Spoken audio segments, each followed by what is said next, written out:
politique, militant panafricaniste. Cette soirée est inscrite à l'ordre du jour une émission particulière portant sur les élections présidentielles au Cameroun, spécifiquement l'analyse du cadre électoral.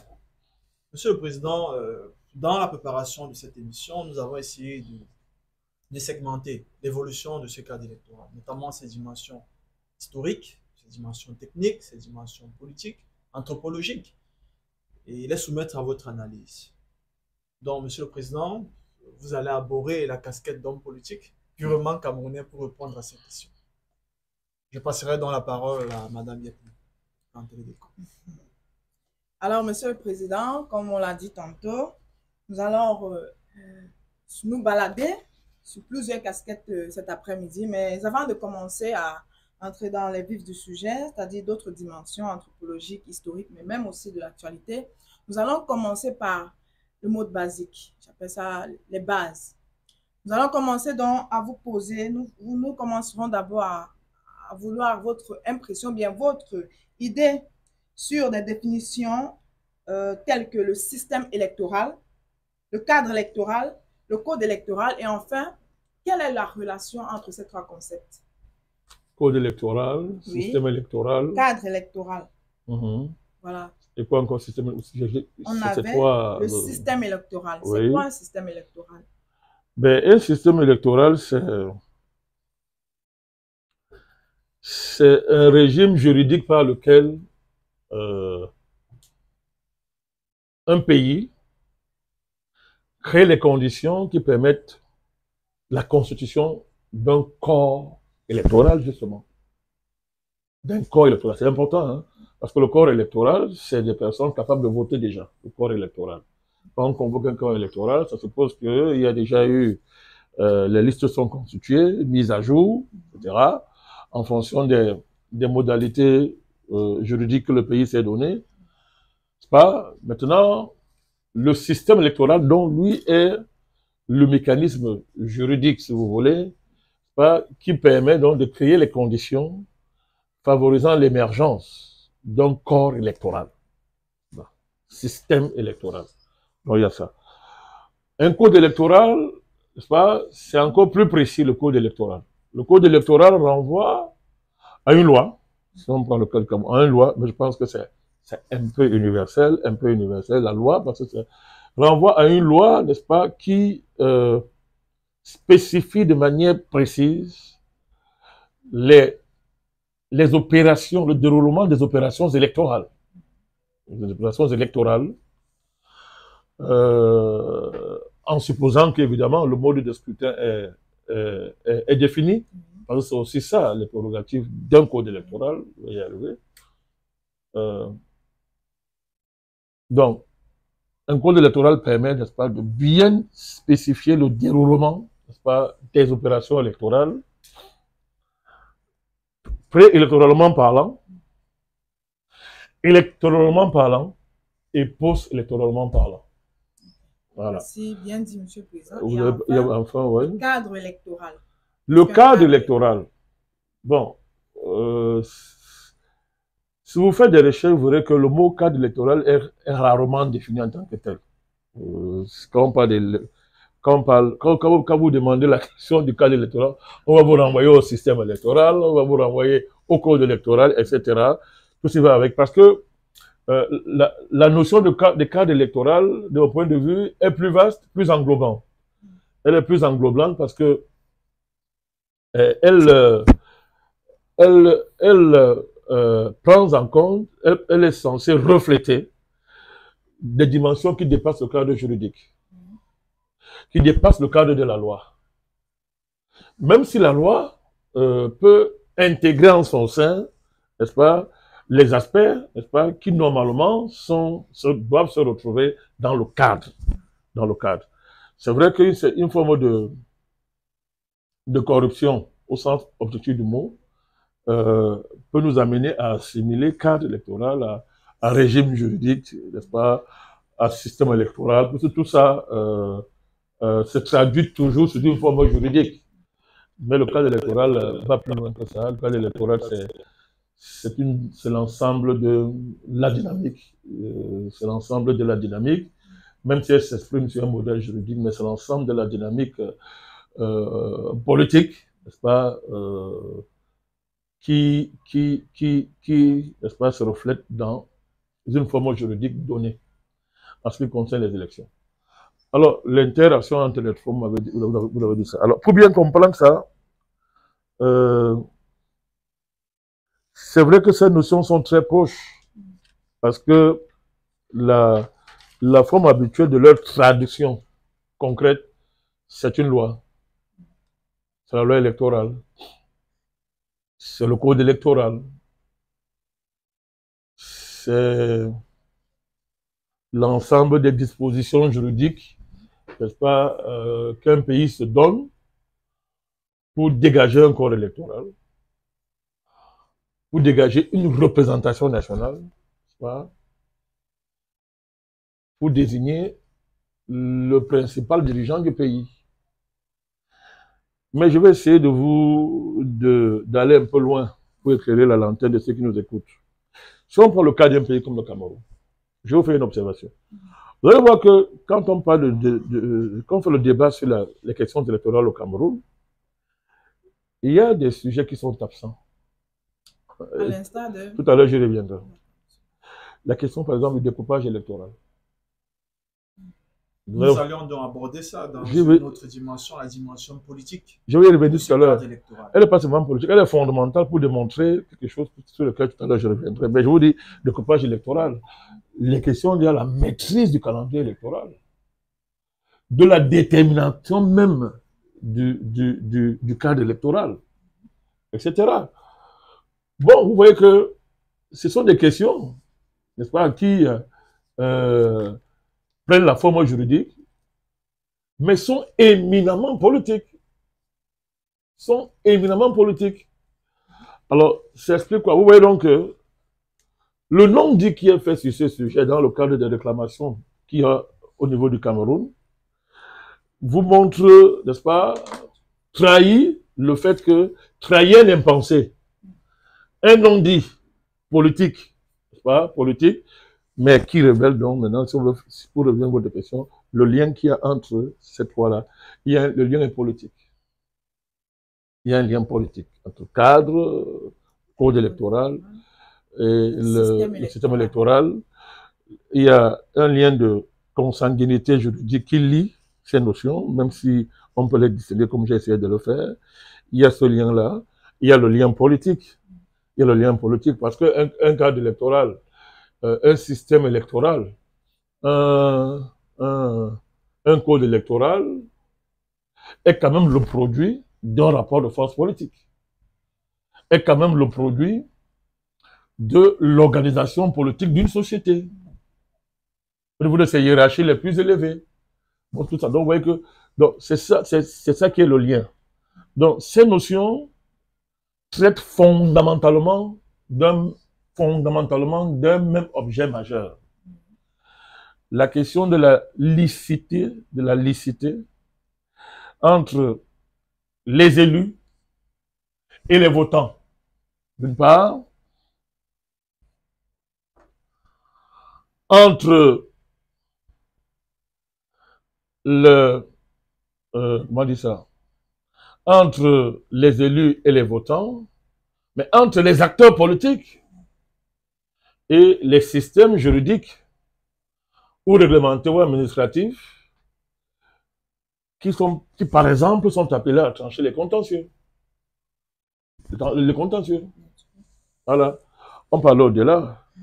On peut aussi évaluer cette consanguinité, ces liens qui unissent, n'est-ce pas, ces trois notions, peuvent être évalués par la relation entre l'institution la plus élevée d'un pays, la présidence, dans une certaine mesure, le Parlement, dans une certaine mesure, du moins les différentes assemblées élues et les citoyens. Donc voilà un peu de manière schématique ce qu'on peut dire, n'est-ce pas, pour répondre à votre question.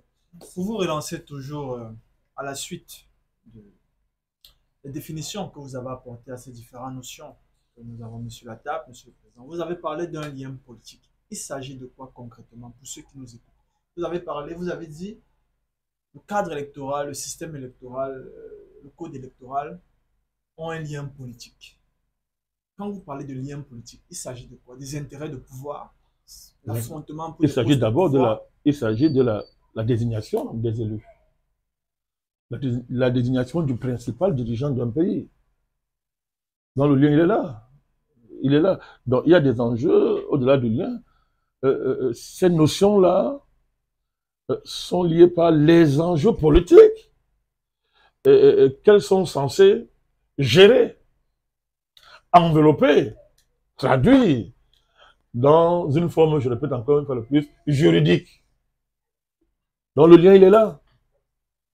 Le lien, il est là. Donc, je répète encore, ce sont des notions, elles revêtent des formes juridiques, mais sont fondamentalement politiques. Vraiment, ce sont des notions, j'allais dire, politico-juridiques. Monsieur le Président, nous allons avancer dans cette émission. Vous avez posé les bases en définissant ces différentes notions. Nous allons aborder la dimension historique de ce système, parce que nous voulons parler du système électoral, parce qu'il englobe tous ces enjeux-là que vous avez mis sur la table. Monsieur le Président, ce système ne tombe pas du ciel. Il a une origine. Et quand nous préparions cette émission, nous avons essayé de fouiller quels sont les moments de la vie politique camerounaise, c'est-à-dire les moments où la population camerounaise a participé aux élections, à la maturité de son environnement politique, si je peux dire ça comme ça. Et nous avons vu que ça part depuis la tutelle franco-britannique. Et ça a évolué jusqu'au cadre actuel, et les camps. Monsieur le Président, nous avons remarqué qu'il y a eu 3 grandes assemblées. L'Assemblée représentative, l'Assemblée territoriale, l'Assemblée législative nationale. Et ensuite, il y a eu le parti unique qui a évolué avec le monsieur Aïdjo, ensuite monsieur Biya, et ensuite la période du multipartisme, avec toutes les réformes constitutionnelles qu'il y a eu. Monsieur le Président, nous avons remarqué un fait, c'est que dans cette évolution historique, il y avait toujours un enjeu. L'enjeu de la lutte pour la souveraineté, l'indépendance, souveraineté, indépendance et amélioration des conditions de vie des populations. Et une autre faction qui n'était pas pour ces idéaux-là. Ils s'affrontaient tout au long de cette évolution historique du cadre électoral. Pour vous, quels sont les temps forts ou alors les temps marquants de cette évolution dans la vie politique du Cameroun? Bon, les temps forts, les temps marquants, si on veut parler d'élections et du cadre électoral, du système électoral, du régime électoral, du code électoral, pour rester dans notre sujet, ben, ce n'est que lorsque, à la faveur de la montée en puissance, de la revendication décolonisatrice dans le monde, et en particulier depuis la défaite de la France à Dien Bien Phu et la guerre d'Algérie, elle a été obligée de... Vous parlez de qui, la France? La France, oui, d'amorcer, veut ou pas, malgré elle, la question de la décolonisation, ont été introduits dans le cadre de la loi Gaston de Fer, un ensemble d'évolutions majeures sur le plan politique, en colonie, j'insiste, en colonie. Mais bon, comme le Cameroun s'est vu imposer un système biface, avec une face soit dite anglophone et une face soit dite francophone, la question, n'est-ce pas, rejaillit autrement en région dite anglophone à cause de la ruse britannique qui a fait croire que la colonisation britannique était plus douce, moins brutale que celle de la France. C'est dans le cadre de ce qu'on appelait le self-government. Ça permettait l'élection dans les zones dites anglophones, de House of Chiefs, des choses comme ça. Il y avait des formes, n'est-ce pas, de modalités de représentation, n'est-ce pas, de représentation de ce que les Anglais appelaient les natives, les indigènes, indigènes dans le cadre du self-government. Alors, c'était un dosage savant de respect des mœurs et des institutions autochtones et les apports, n'est-ce pas, de ce qu'on appelle la modernité électorale occidentale. Donc, il est important de rappeler ça. Donc, c'est important, pour le cas du Cameroun, c'est important de rappeler ça. Mais ce qui est génial dans votre interrogation, c'est que vous soulevez un fait. Ce qu'on pourrait appeler la constante des cadres électoraux avec ce qui va avec son coloré de code électoral, c'est qui le caractère constant, c'est que les élections en colonie ont créé une situation qui fait que le suffrage soit universel ou pas. Parce que dans le cadre, si on parle du Cameroun, vous savez que vous avez parlé de l'ACAM, etc., avant l'arrivée de l'Assemblée nationale. Au Cameroun, il y avait deux collèges. Il y a eu deux collèges avant l'indépendance, deux collèges. Il y a un premier collège représentant les colons, les blancs, qui étaient là, le Haut-Journal et consorts, et le second collège qui... Les représentants du Cameroun. Des indigènes. Des indigènes, Oui, très bien que déjà, il y avait ça. C'était sur une base raciste et politique, dans le sens de la prise en compte des intérêts du colonat local. Deuxièmement, maintenant, de manière plus générale, les élections ont toujours été faites dans le cadre d'une tutelle, sous la férule d'un père sévère. Donc, quand, après la conférence de Brazzaville, la loi cadre, la conférence de Brazzaville, on introduit le multipartisme, les soi-disant libertés dans les colonies, les colonies françaises, dont le Cameroun, ben, il y a un jeu politique, entre guillemets. Je répète, on est en colonie. Je répète, parce que il faut que les gens comprennent pourquoi le NP met toutes ses forces à sensibiliser, à interpeller les gens sur la notion de démocratie néocoloniale. Ça n'a pas commencé aujourd'hui. Avant les indépendances, la France a introduit la démocratie néocoloniale. C'est-à-dire une démocratie qui conforte les intérêts du colon et du colonat local. Une démocratie qui, quel que soit son dynamisme et sa vivacité, ne remet pas en cause la colonie. C'est important. Ne remet pas en cause les rapports coloniaux. Le père sévère des élections avant l'indépendance en colonie, c'était le gouverneur colonial représentant la métropole. C'était le père sévère. Il s'assurait que les élections soient extrêmement transparentes, mais pourvu que les patriotes n'émergent pas.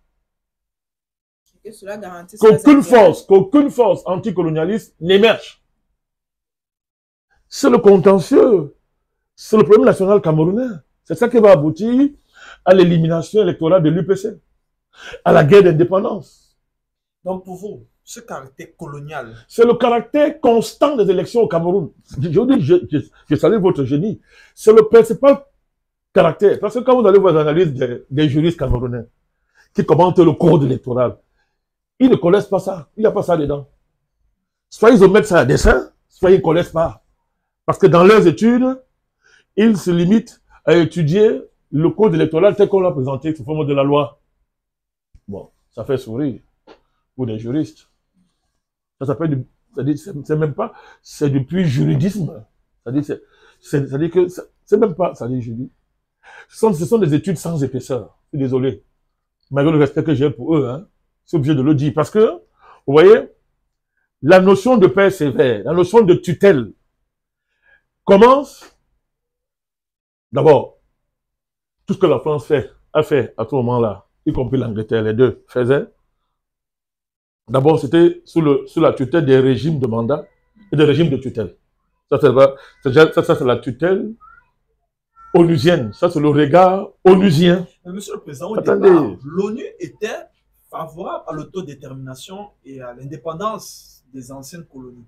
Mais quand nous regardons le régime de mandat et de tutelle, notamment le régime de tutelle exercé par la France, le Cameroun, de fait, est devenu une colonie.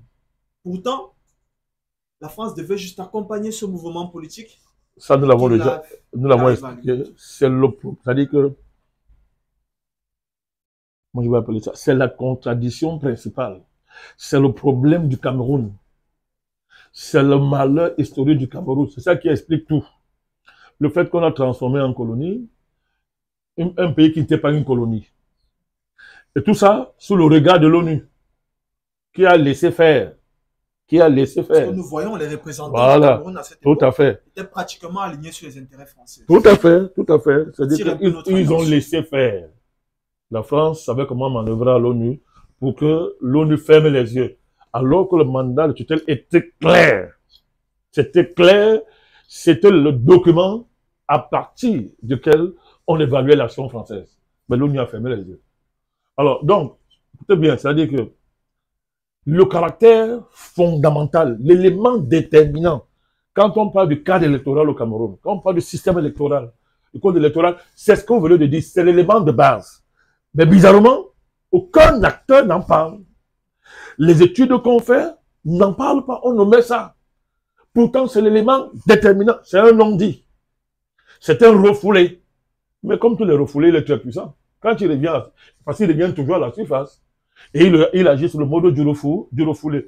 Le fait que les élections au Cameroun ont toujours eu besoin d'une tutelle, de la figure d'un père sévère, qui, n'est-ce pas, est au-dessus de la loi, du code électoral, et qui se permet, lui, de définir les objectifs finaux, les buts, les finalités, n'est-ce pas, non juridiques, de mécanismes électoraux formulés juridiquement. Ça veut dire quoi? Ça veut donc dire que, avant l'indépendance, je répète encore, c'était le gouverneur colonial, si vous voulez, l'État colonial, incarné par le gouverneur, c'est lui qui était là. Il y avait une loi électorale, il ne faut pas qu'il y avait un cadre juridique qui était là, mais c'est le gouverneur, ce cadre juridique était, je vais vous choquer, hein. Du point de vue du gouverneur colonial de la France colonisatrice qui définissait le code électoral de l'époque, il y a un pas de trucage. Je répète encore, il y a trucage, c'est-à-dire que c'est en référence à un point de départ qu'il y a trucage.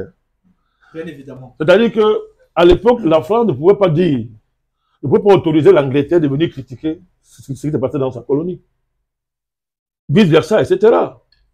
Donc, je peux dire que, mais c'était très transparent dans le sens où, mais ça confondait l'ordre colonial. Puisque la référence, la raison avérée des élections, telle que déclinée par le donneur d'ordre, par celui qui décide que voici le cadre dans lequel vont se dérouler les élections, c'était quoi? C'était que faire les élections, voter, mais vous ne mettez pas en cause les intérêts de la France et du coloniat local. À l'indépendance, le père sévère, c'est qui? C'est M. Ahidjo et le parti unique. C'est le père sévère. Il y a élection, si vous voulez, dans le cadre du parti unique, tout ce que vous voulez. Ça ne doit pas remettre en cause comment on dit ça, les intérêts du Cameroun tels que M. Ahidjo le défendait. Mais nous connaissons qui est Ahidjo. Il défendait les intérêts du Cameroun sans froisser la France. Il défendait les intérêts du Cameroun dans le cadre de la France-Afrique. Tel que les indépendances l'ont généré. Après le président Ahidjo, le père sévère des élections au Cameroun, c'est le président Biya. Je rappelle ça pour dire que, pour montrer à quel niveau les débats qu'on fait sur les élections au Cameroun sont hors sujet. Ces débats ne correspondent en rien à ce qui concerne les intérêts fondamentaux de ce pays et la prise en charge de l'histoire du Cameroun, de toute l'histoire du Cameroun. C'est pour ça que c'est un débat terrible. Et ça fait que le terrain est miné, le sujet est pollué, et les gens baignent dans une ignorance savamment organisée. Mais tout ça, dans le cadre d'une espèce de pédantisme, de vantardise pour les experts, nous maîtrisons le code électoral. Voilà la réalité du code électoral. Le père sévère.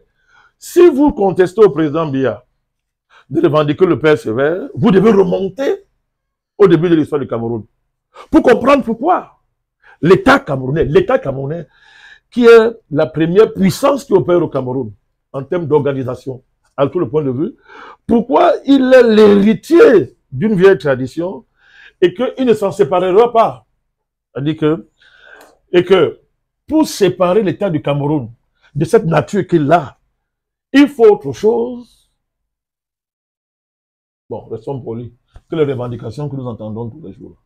Il faut autre chose. Donc, ça, c'est la première, c'est important. C'est le premier caractère, le caractère fondamental qui détermine cette histoire-là. C'est la nécessité permanente d'un père sévère, d'un tuteur. Le colon a joué son rôle, le gouverneur colonial le jouait, le président Aïdjo l'a joué, et le président Biya continue, puisque l'héritier naturel de cet État-là, maintenant, avec quelle nuance, avec quelles évolutions, ça va aller dans votre camp, en termes de questions. Ce qu'on peut retenir donc de votre prise de parole là, c'est que le système électoral camerounais a toujours été sous la bannière d'un père sévère, sous la bannière d'une figure tutélaire. Qui, voulant à tout prix garantir ses avantages, a tout le temps essayé de truquer ses élections. Non, mais en le justifiant. Non, de créer un cadre qui correspond à cette logique. Okay. Parce que le Cameroun, c'est un pays truqué dès sa naissance. Je ne sais pas si on truque le trucage. Hein. Le Cameroun, c'est un pays truqué dès sa naissance. Tous les acteurs politiques. Non, ce n'est pas notre débat. Mais c'est quoi le code électoral dans un pays? C'est quoi un cadre électoral? C'est quoi? C'est même pas une constitution. Le Cameroun, c'est un pays truqué dès le départ. C'est fondamental. Si vous enlevez... Truqué dans quel sens? Vous dans le sens... Mais le problème national camerounais, c'est que on a décimé, on a tué l'aspiration naturelle du Cameroun et des Camerounais. C'est-à-dire qu'il n'y a de peuple que celui qui détermine son avenir lui-même. Ça s'appelle la souveraineté. On l'a truqué dès l'indépendance, en nous disant que par la force la plus féroce, que interdit de poser ça sur la table. Il n'y a pas de souveraineté. Vous aurez une souveraineté de pacotille. Votre souveraineté va se réduire à un drapeau et à un siège à l'ONU, mais en fait, les accords secrets de coopération et la France-Afrique, c'est ça qui gère le pays. Ce sont ces accords secrets qui gèrent le pays. Je ne parle pas de la guerre d'indépendance, comment on a liquidé tout le mouvement nationaliste d'un pays. Donc, c'est ça là. Ça, c'est le problème national camerounais. C'est la pierre angulaire, c'est la matrice de base, c'est le fondamental. Je ne parle pas de ces évolutions, hein, parce qu'il y a eu des évolutions, il y a des nuances. Il y a eu les Camerounais, depuis 1960, ont travaillé pour qu'il y ait des évolutions. Mais on n'est pas sorti de là, on n'est pas encore sorti du cadre. Il y a le franc CFA qui est là. La France-Afrique continue. L'endo-colonial est là. Le système international unique, qui est une reprise, ou bien une continuation, n'est-ce pas, de la France-Afrique au niveau global, est là. Vous voyez, il est là. Les mêmes causes produisant les mêmes effets, on se retrouve avec quelque chose qu'on refuse d'analyser tant que c'est en profondeur. Et les mêmes causes doivent produire les mêmes effets. Vous ne pouvez pas avoir un code électoral, soit dit transparent, dans le sens de libérer le suffrage. Hein, le suffrage véritablement populaire, alors que vous n'êtes pas considéré comme un peuple. Vous êtes de facto des esclaves, des indigènes, de facto. Donc, c'est comme si on fait croire que, c'est comme si on demandait à un esclave de voter son maître. On peut demander à un esclave de choisir même, entre 2 ou 3 maîtres. En quoi ça va changer fondamentalement sa condition? Il reste esclave. Donc c'est un peu dans ça que nous nous trouvons. Donc, pour dire que tous les débats qui sont faits au Cameroun sur la question électorale et qui évacuent ces fondamentaux parlent d'autre chose que les élections, sont dans l'électoralisme, opèrent dans l'électoralisme. Ils ne sont pas dans les élections. Parce que les élections n'ont de sens que dans le cadre d'un pays souverain, avec des populations conscientes de cette souveraineté, de ses exigences. C'est ça qu'on appelle un peuple. Le reste, c'est une juxtaposition. Ce sont des populations. Même s'il y a une constitution. Monsieur le Président, après je sais que ce que je dis là est fort. Hein. C'est vraiment fort. Oui, mais c'est ça, il faut qu'on le dise. Il faut qu'on le dise parce que c'est pour ça que je suis un panafricaniste, c'est pour ça que je suis un UPCiste. C'est vraiment fort parce que cela nous pousse même d'ailleurs à nous poser les questions, puisque nous sommes dans ce système électoral, ça fait déjà bientôt plus de 60 ans, et avec un renouvellement des structures comme Elecam, on espérait avoir mieux, et bon, on peut lire à travers ce que vous venez de dire que c'est du... En fait, c'est pas trop nouveau, c'est encore de l'électoralisme, mais nous voulons aussi interroger ici quand même la spécificité qui se dégage de l'analyse du système électoral camerounais. Bon, très bien. Quand la base est posée, maintenant on peut débattre. On peut faire ce jeu-là. Et d'abord, on va revenir sur la valeur de revendication après, je pense. Oui, oui, bien sûr. La revendication les revendicateurs, on reviendra. De l'opposition. Oui, si vous voulez, on reviendra sur ça. Alors, concernant ce code électoral. D'abord, je vais dire une chose. Hein. Commençons par dire que renversons certains idoles. Renversons le Dieu. L'élection n'est pas un Dieu. Il faut d'abord commencer par ça. Un pays peut vivre sans élection. Et il se porte bien. Et il fait sa vie, fait son chemin. Je pense dans les monarchies du Golfe là-bas. Est-ce qu'il y a des élections là-bas? Monsieur, on a une question là-dessus. Non, je suis en train de poser les bases. Moi, je suis un blasphémateur. Puisque je sais que cette position n'est pas populaire. Même moi, je ne suis pas là pour chercher la popularité, je suis là pour dire la vérité. Mais quand on se trompe, quand on pose un mauvais diagnostic, n'est-ce pas, on va finir, on va revenir. Donc, il y en a qui courent beaucoup là, ils courent. Mais nous, on reste sur place, ils vont revenir nous trouver là-dedans. Là. Je répète, il faut d'abord renverser les idoles, il faut renverser les dieux, les veaux d'or. Donc, pour vous, un pays peut vivre sans élection. Monsieur le Président, je vous le cite. L'Afrique a longtemps vécu sans ce type d'élection. Elle se portait même mieux. Sans nostalgie, hein, aucune. Donc, j'arrive, je fais ça exprès parce que la manière dont les débats électoraux sont posés en Afrique, c'est comme si un pays égale élection. Vous n'avez pas observé ça? C'est comme si un pays égale élection. C'est faux. Comment? Je dis que beaucoup de pays dans le monde vivent sans les élections. Je prends le cas des monarchies du Golfe. Est-ce que pour autant, si on parlait en matière de performance économique stricto sensu, est-ce que ces pays-là, vous ne les enviez pas? Hein? Il y a élection au Maroc, on élit le roi au Maroc. Est-ce qu'on l'élit au Maroc? On baisse ses mains, on le salue comme un demi-dieu, il est commandeur de croyants. Il n'est pas le plus grand partenaire des pays occidentaux. Vous avez entendu quelle critique on fait au roi du Maroc? On peut citer des cas. En Europe, encore aujourd'hui, il y a encore beaucoup de monarchies constitutionnelles. Il y a encore beaucoup de monarchies qu'on a modernisées. Vous voulez connaître comment? De quoi est-ce qu'on parle? Les élections ne sont pas l'élément fondamental de la vie d'une nation.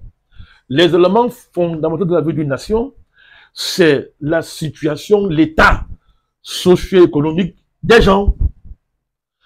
C'est la souveraineté de ce pays, son droit à décider de lui-même. Il y a ça. Je vous dis, je dois rappeler ça avec toutes mes forces pour dédogmatiser ce débat. On a emballé les gens dans une bulle quasi magique où le débat sur les élections se transforme en des formes de recettes religieuses.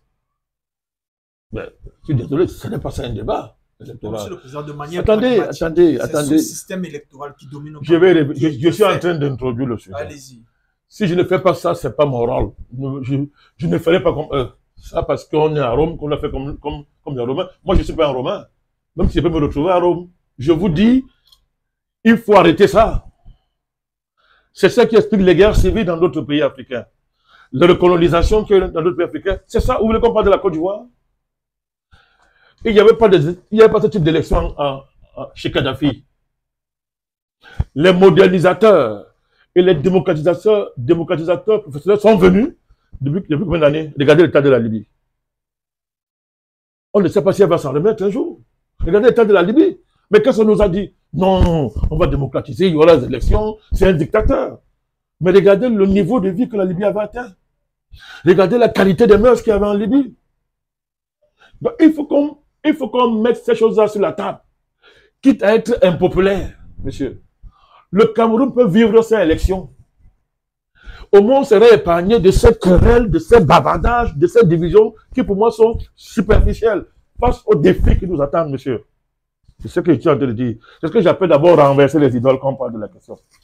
Ce qui est important dans une nation, c'est la famille. La famille. Parce que nous tous, nous venons d'une famille. C'est la famille qui fournit à une nation, n'est-ce pas, qui fournit à une nation son principal matériel, sa principale ressource, qui plus tard va générer dans les élections et autre chose. Vous pouvez bien comprendre ça? Est-ce que vous concevez une famille où le père est élu au suffrage universel? Bien évidemment que non. Bon, je vous dis que moi, je suis un blasphémateur. Il faut qu'on renverse tous ces idoles qui nous mettent dans des cages. Et on nous effraie, on n'arrive plus à dire les vérités. Je ne suis pas en train de dire que je suis contre les élections. Mais je dis que je ne suis pas otage des élections. Et que les élections doivent rester, c'est qu'elles sont un moyen, pas une fin.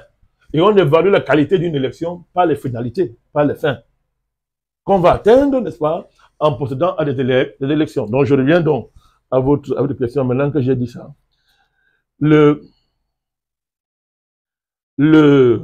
code électoral camerounais souffre d'un excès de présidentialisation de ces problématiques. Les Camerounais parlent des élections seulement quand il y a élection présidentielle. C'est l'élection présidentielle qui remet toujours au devant de la question du code électoral. Mais il n'y a pas que la présidence, même si c'est l'élection la plus importante dans le code électoral camerounais. J'invite les Camerounais, maintenant qu'on a levé tous les préalables là, j'invite tous les Camerounais à prendre le temps de lire le code électoral. Il faut lire. Il faut lire toutes les dispositions de ce code-là, que les Camerounais le lisent un peu. C'est même pas beaucoup, hein. On a, je crois, 9 titres. C'est 9 titres seulement. 9 titres que les gens lisent. Vous allez voir que on a un code électoral assez original. Il est original, hein, mine de rien. Original dans quel sens, monsieur le président? C'est un code électoral qui essaie de mixer un système majoritaire. C'est un tour uninominal et un système majoritaire plurinominal. Donc, c'est-à-dire, comme tout code électoral, il dote le pays d'un choix en matière de scrutin qui est un scrutin mixte. Mixte, c'est important. Les gens ne savent même pas ça. Il est mixte. Et il a, comme tout ce qui existe, hein, des avantages et des inconvénients. Bien évidemment, monsieur, nous vous aimerions que vous arriviez c'est ce que je vais essayer de faire. Ces avantages, je les ai notés. Et à aussi mettre en évidence les L'homme n'est rien sans son bord. Je les ai notés. Notre code électoral a des caractéristiques majeures. Il consacre, je vous ai dit, 2 modes de scrutin. C'est pour ça qu'il est mixte. Un scrutin majoritaire, un tour uninominal, et un scrutin, un scrutin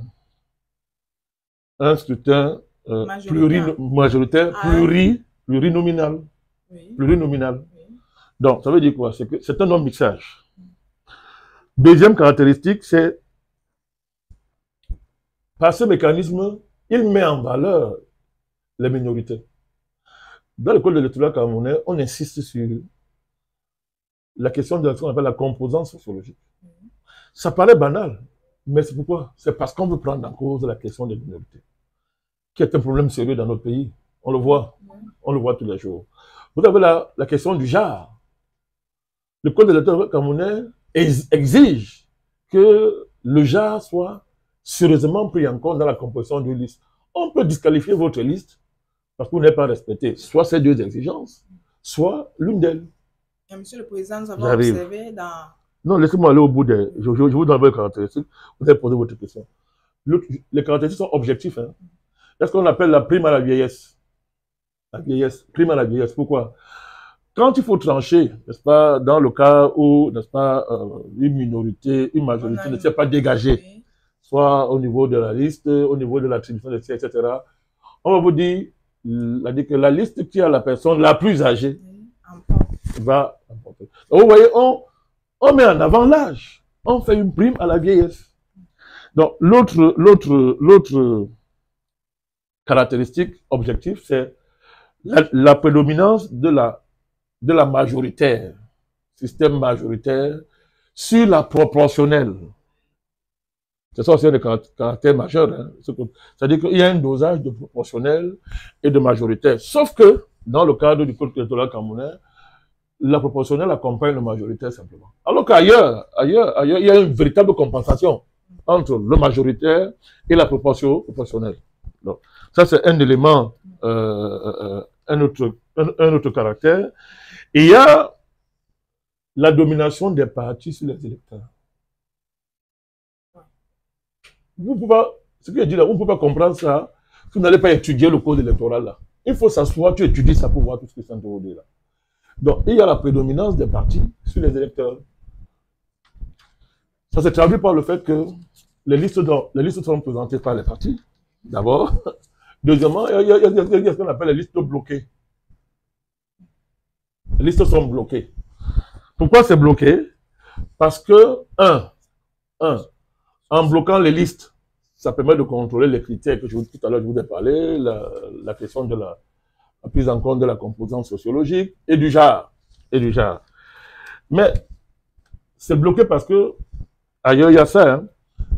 On a pratiquement interdit, n'est-ce pas, ce qu'on peut appeler le vote préférentiel et le panachage à toutes les élections à scrutin de liste.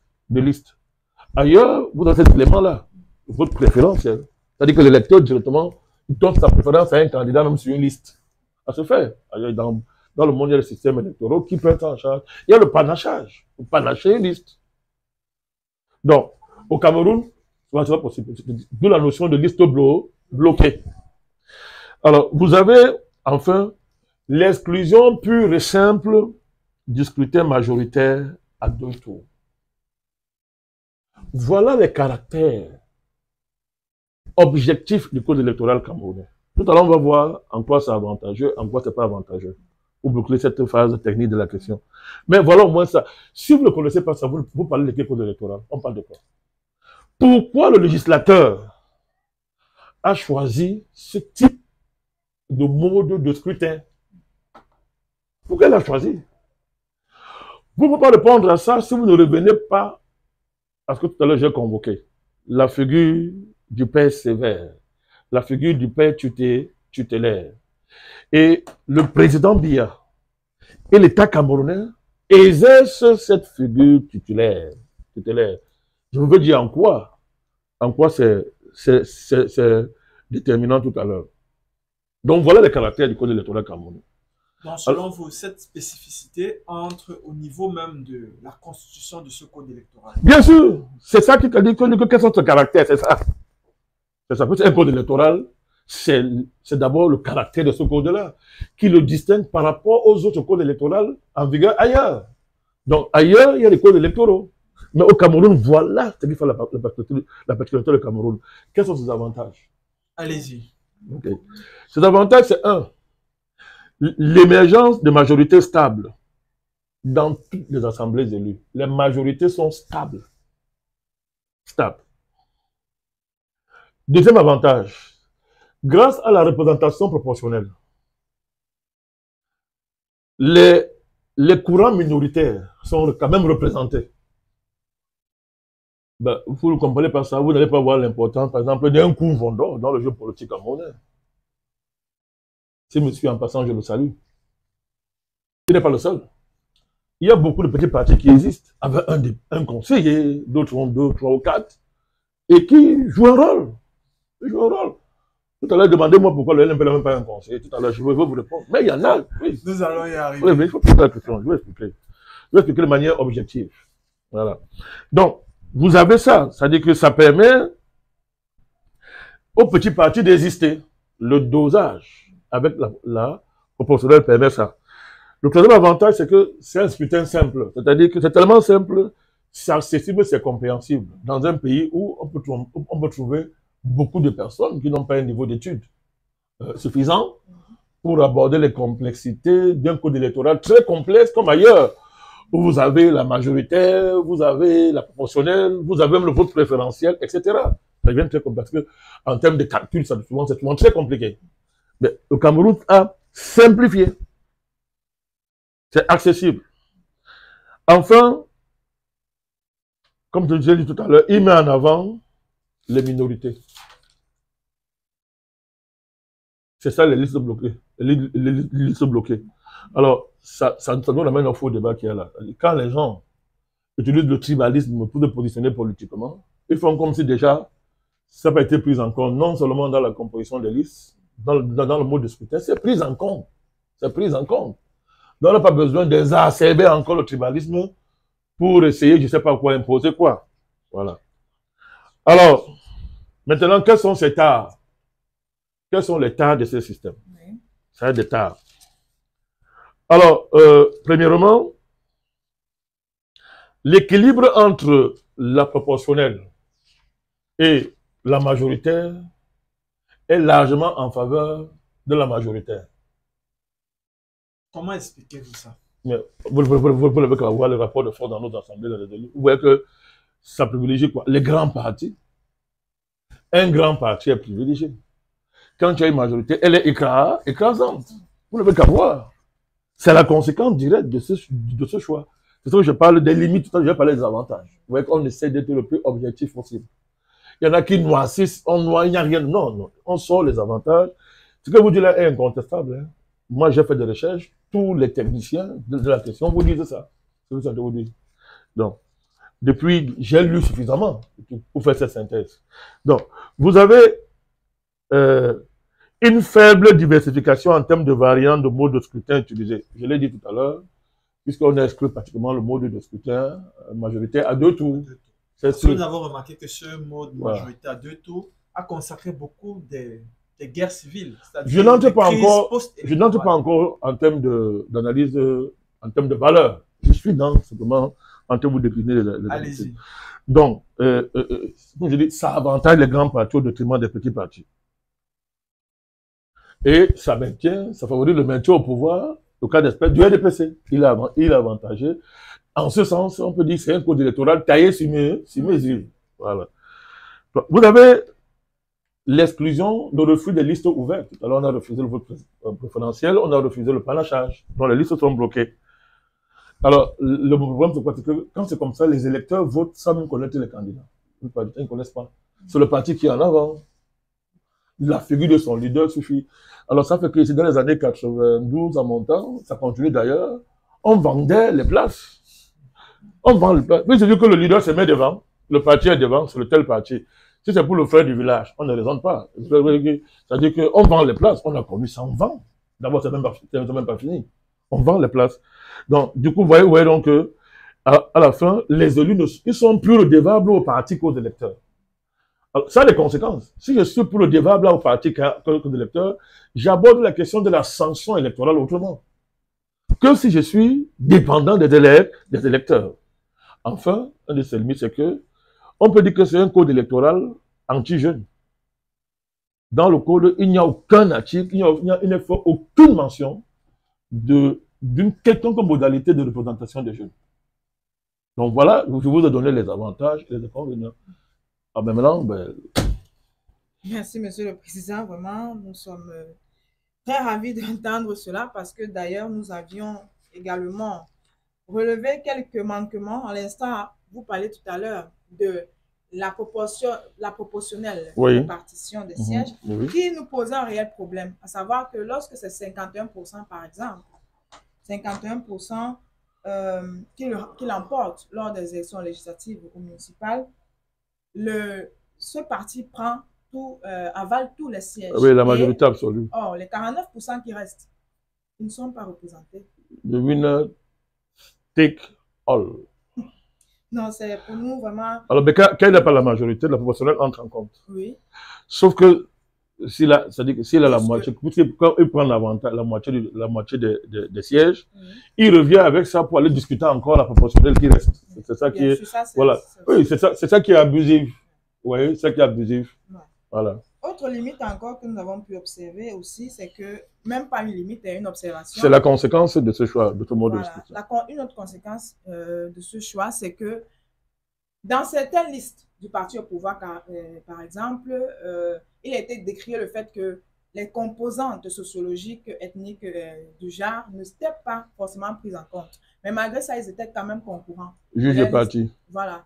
À un certain niveau, là, apparaît donc la conséquence de, tout à l'heure, je vous disais tout à l'heure, de la figure tutélaire, en dernière instance, qui est juge parti. Et dans le cas d'espèce, actuellement, comme pendant la colonisation, et sous le régime Aïdjo, c'est le RDPC et son chef. Bien sûr, monsieur. Mais une fois de plus, je voudrais qu'on aborde ça de manière juste, il faut être juste. Ouais. Donc, pourquoi je dis que c'est ça la marque fondamentale du système électoral camerounais depuis les indépendances et même avant. Vous avez entendu ça où? On ne parle pas de ça quand on parle d'élection. Ça permet de diaboliser à outrance et de créer un climat quasi insurrectionnel à chaque fois qu'il y a élection. Chaque fois qu'il y a élection, c'est comme si le pays abordait la guerre civile.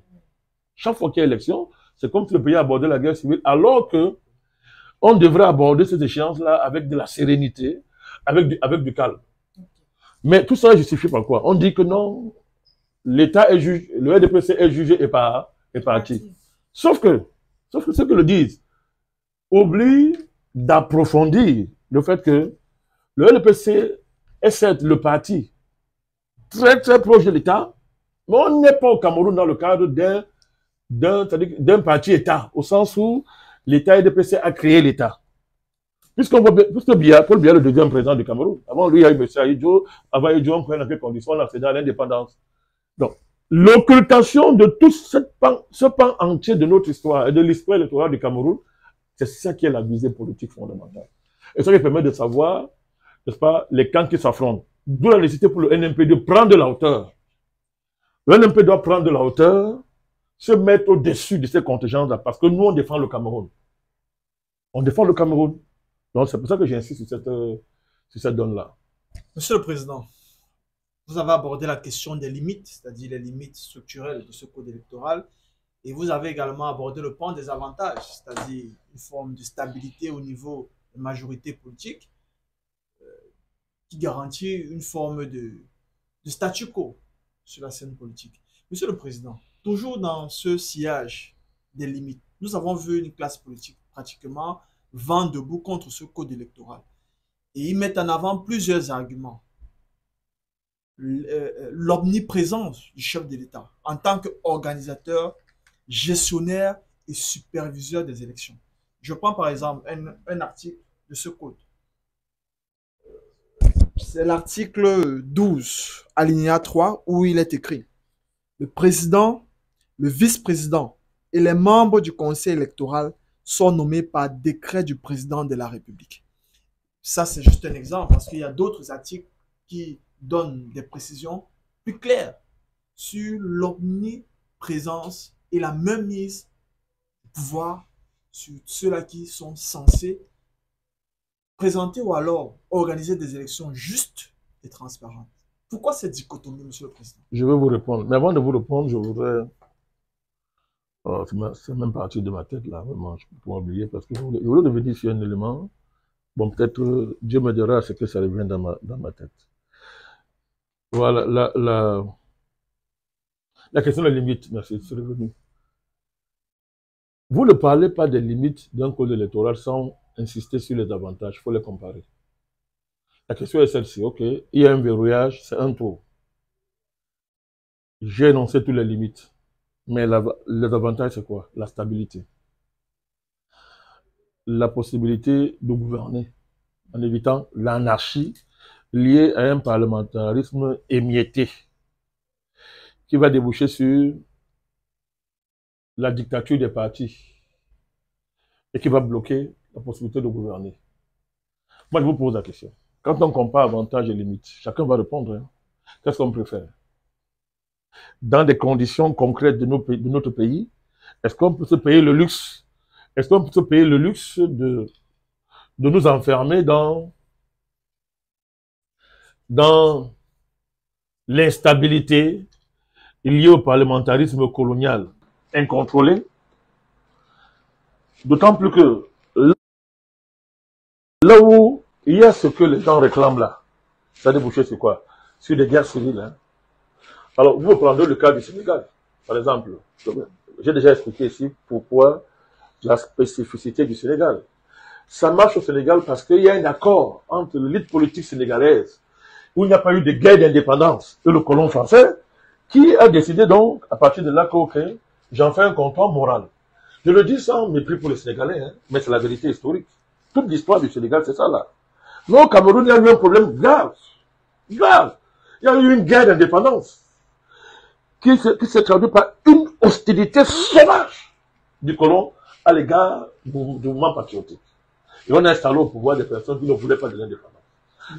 Dans le fond, est-ce que ces critiques ne sont pas recevables? Ces critiques des gens de la classe je vais revenir. Je suis en train de... C'est une question que je pose. Et moi, je dis, je m'adresse aux gens, comment dire ça? Je ne suis pas dans des calculs électoraux ou électoralistes. Je suis, si vous voulez, caricaturant un peu. Je suis fondamentalement un homme de gauche, dans le sens où la gauche est attachée à la vérité. Mais Monsieur le Président, vous êtes à la tête d'un parti politique et j'y arrive, oui. Vous ne pouvez pas dire d'une certaine manière que nous préférons ce système qui garantit l'omniprésence ou alors la domination quasi absolue d'une majorité au pouvoir. Pourtant, les perspectives du pays sont bloquées. Pourquoi vous voyez toujours l'autre versant qui est le risque de guerre civile? Il y a des guerres civiles.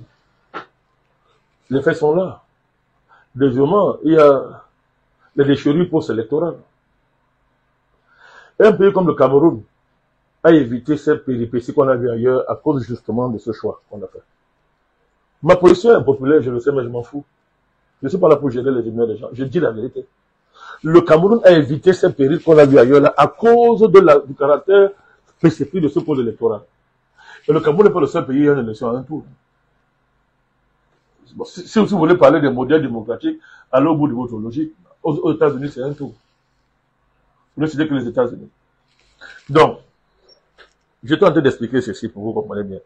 Au niveau des limites. Non, je suis en train de le comparer. Allez-y. Les limites sont claires. Monsieur Bouyamousso, quel que soit le code électoral que vous aurez ces mêmes problèmes. Les limites et les avantages. Aux États-Unis, il y a des gens qui demandent qu'on revoie ça. Parce qu'aux États-Unis, tu peux gagner le vote populaire, tu fais l'élection, par exemple. C'est lié à quoi? Au fait que l'élection est indirecte à la fin. Donc, vous voulez que je revienne sur les critiques qu'on fait aujourd'hui dans tous les pays occidentaux? Comment vous expliquez les abstentions records, c'est quoi? Les populations se désintéressent depuis, les citoyens ne veulent plus entendre parler de l'élection. Alors là, c'est vraiment truqué. C'est vraiment truqué. Mais pourtant, on est en démocratie. Pourtant, il y a même un consensus au niveau du mode de scrutin.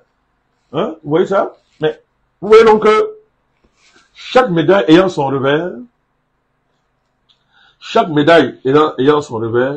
il n'y a pas de bon code électoral dans l'absolu. Est-ce que vous comprenez ça? Je vous réponds, hein. Il n'y a pas de bon code électoral dans l'absolu. Les codes électoraux sont concrets. Ils sont, point. Maintenant, ceux qui font les comparaisons, qu'ils font là, ils sont dans leur logique, dans leur stratégie de conquête du pouvoir, ou de concentration du pouvoir. Moi, j'ai dit, je me situe pas dans ça. Je veux le pouvoir, mais avec ma stratégie. Je ne suis pas dans l'électoralisme. Donc, j'essaie d'expliquer les enjeux qui ont toute cette affaire.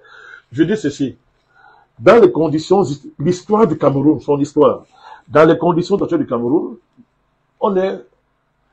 est-ce qu'on veut une élection qui après peut déboucher sur une guerre civile, comme il y a eu en Côte d'Ivoire? Est-ce que une élection forcément doit déboucher sur une guerre civile? Quand on voit le code électoral, c'est la question à laquelle a voulu répondre le législateur. Vous voyez, c'est ça qui est son souci majeur. Avoir des majorités stables, soit en même temps essayer de favoriser l'émergence des petits partis.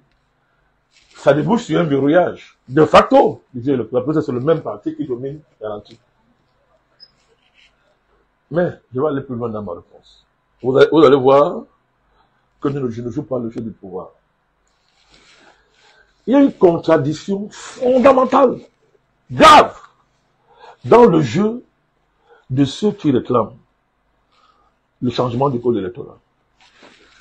D'abord, il y a le fait qu'ils mettent de côté tout le rappel que j'ai fait, le rappel historique, sur le fait que l'héritage camerounais, c'est que les élections ont toujours eu un PCF. C'est-à-dire, vous voulez des élections consensuelles, comme ils le disent, c'est-à-dire que le NDPC, le chef de l'État, ne nomme personne, machin, vous ne pouvez pas réclamer ça sans intégrer cette remarque que j'ai faite, à savoir que l'histoire du pays a toujours eu, a consacré une figure de tutelle sur les élections. C'est le chef de l'État qui joue ce rôle-là actuellement. Vous voulez imposer ça, vous devez être en mesure, de renverser les terres, de créer un rapport de force pour le lui imposer. Deuxièmement, vous devez décoloniser le pays pour qu'il n'y ait plus cette chape de plomb qui pèse sur le pays et qui nous produit, qui nous a donné cet héritage en termes non seulement de structure étatique, ce qui va avec. À partir du moment où c'est un État qui organise les élections,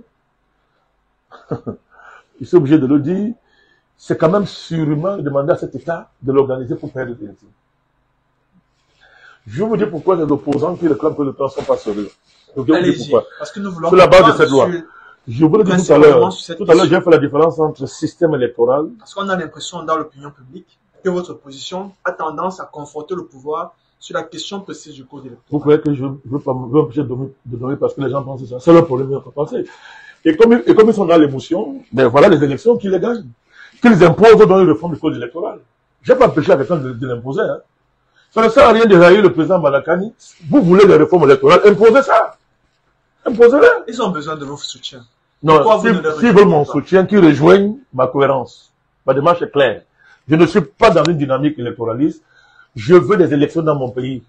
Pas de l'électoralisme. L'Afrique est dominée par l'électoralisme. Et en ça, vous rejoignez les Occidentaux. Mais monsieur le Président, attendez. Système électoral. Vous dites? Nous nous souvenons de la dernière élection de 2020 où vous étiez candidat dans la mairie, la circonscription de Douala 2e. Et au regard de ce qui s'est passé, nous avons eu des informations de ce que vous aviez eu des conseillers. Merci.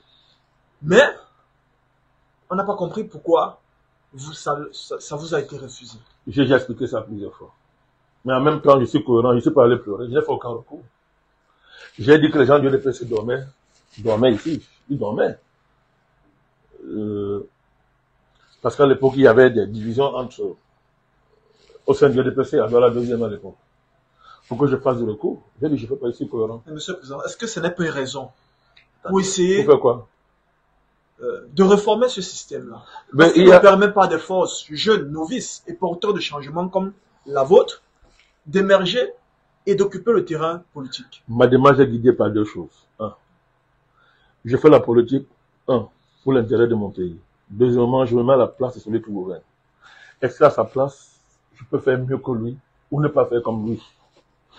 Les politiciens véreux et sans état d'âme sont ceux qui mentent pour arriver au pouvoir faire le contraire. Ils n'ont pas d'état d'âme. Ça ne dérange pas. Moi, je ne peux pas supporter ça. Moi, ma logique politique m'interdit de faire ça. Donc, quand je me mets à la place de celui qui est là, ça m'aide beaucoup à aborder certaines situations. C'est-à-dire que, vous croyez que si je suis au pouvoir, dans la carrière président de la République, je vais organiser ma défaite en rien? Non, je vous pose la question. Monsieur le Président, vous devez respecter la loi. Même Dieu ne permet pas à Satan de devenir habité au paradis. Même Dieu ne permet pas à Satan de venir habiter au paradis. Pourtant, qui est plus bon que Dieu? Qui est plus juste que Dieu? Je vous dis que je vous pose la question. Si vous êtes au pouvoir, donc moi je vais organiser les élections pour les perdre en connaissance de cause. Je me mets à la part de celui qui est là. Deuxièmement, je ne me donne pas les objectifs que je ne peux pas atteindre. En politique, on ne se donne pas les objectifs qu'on ne peut pas atteindre. Alors, ok, le code électoral est mauvais. Mais si on le dit, on a dit quoi? Vous croyez que c'est faire un effort intellectuel particulier, je veux dire que le code électoral est mauvais? Indépendamment du fait que c'est une valeur, c'est un jugement d'opinion, c'est même pas de valeur parce que un jugement de valeur se ferait sur la base d'un travail sérieux, informé, avec des arguments. Mais si on se met dans le pluriel, on est dirigé par la colère, donc on le prend à son compte les bavardages frélatés des RFI, de toute la propagande internationale sur qu'est-ce qu'un bon gouvernement, c'est quoi une belle élection, comme s'il y avait des élections dans ces pays-là. Vous croyez que c'est pas ça, ça n'apporte rien, ça se voit. Donc on se donne un objectif qu'on peut réaliser. Et deuxièmement, on se donne tous les moyens pour le réaliser. Si on choisit de mentir, mais monsieur, permettez que moi je m'y associe pas. Et je vais vous démontrer pourquoi. Vous êtes trop petit, je vais vous démontrer pourquoi. Mon but, ce n'est pas de changer le code électoral. D'autant plus que ceux qui disent que voilà l'objectif ne disent pas pourquoi il faut qu'on change le code électoral. Si on change le code électoral pour enlever, pour que le président Biya prenne des élections, on a défini un moyen, on n'a pas défini une fin. On peut remplacer Biya par moins pire que lui, par plus pire que lui. C'est-à-dire qu'on peut remplacer le président Biya par le fait que Cameroun après n'existe plus. Il est dans la guerre civile. Parce qu'on aura mal géré une élection. On peut. Le NMP dit que la réforme du code électoral se justifie pour nous si c'est un moyen vers une finalité plus importante. C'est quoi la finalité? La décolonisation du Cameroun, la sortie du franc CFA, l'indépendance, la souveraineté, l'émancipation économique, culturelle, géopolitique. Vous voyez les gens qui réclament le traitement électoral là, ils vont faire comme objectif? Jamais. Ils sont ailleurs. Ils veulent seulement que les autres soient transparents pour qu'ils remplacent le président Paul Biya et continuer la colonisation. C'est ça. Attendez. C'est ça la différence fondamentale qu'il y a entre nous. C'est clair et net et c'est connu. Je veux des élections, mais je sais très bien qu'il n'y aura jamais d'élections transparentes tant que le franc CFA existe. Tant qu'au niveau de la géopolitique, on est des esclaves. Tant qu'au niveau économique, on est des esclaves. Tant qu'au niveau culturel, on est sur hymnos, etc. Quand on aurait un peuple inculte, sans culture politique, etc. Je le sais. Ce ne sont pas d'élections, ça. Oui, il faut bien voir la différence. Hein. C'est ça qui nous différencie. Et je suis ferme là-dessus. Je sais qu'on aura raison. On aura raison. L'histoire nous aura raison. C'est pour ça que j'aborde ce que vous appelez l'impopularité de cette position. Je l'aborde étant très à l'aise. Très à l'aise. J'ai toujours été seul dans mes combats au départ. Toujours. Au départ. Toujours. Mais regardez l'impasse dans laquelle se trouvent ceux qui réclament l'élection transparente. Regardez l'impasse. J'arrive. Je vais vous choquer. Je vais vous démontrer que l'élection, ça c'est un bon code électoral. Hein. Vous savez pourquoi il est bon? Monsieur le Président, vous êtes un opposant politique et même systémique à cet ordre. Mais un opposant veut dire mentir. Être opposant veut dire mentir. Être opposant veut dire réduire la politique à la fémania. C'est pas ça être opposant. Moi j'ai une conception très sérieuse de la politique. Allez-y. Un politicien n'est pas... Ce code est très bon. Attendez. Il est très bon, vous savez pourquoi? Un code est mauvais.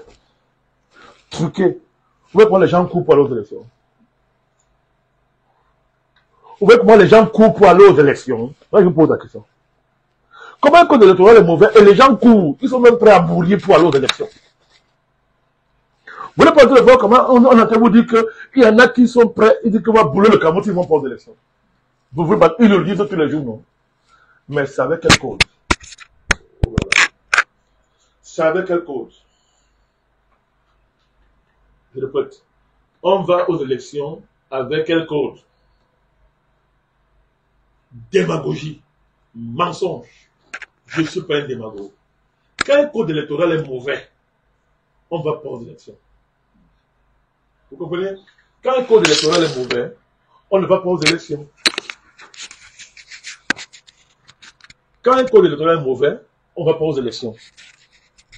Donc pour vous, le fait que cette classe politique court à chaque scrutin, et la preuve que le code est bon, est bon. Et qu'on est dans la surenchère. Et qu'on est dans la surenchère politique. Oui, donc. Bon, pourquoi vous voulez que je ne suis pas un surenchérisseur? Vous comprenez que je peux accepter de ne pas être un surenchérisseur. C'est tout. Voilà la preuve que le code est bon. Sauf si les gens vont aux élections pour perdre.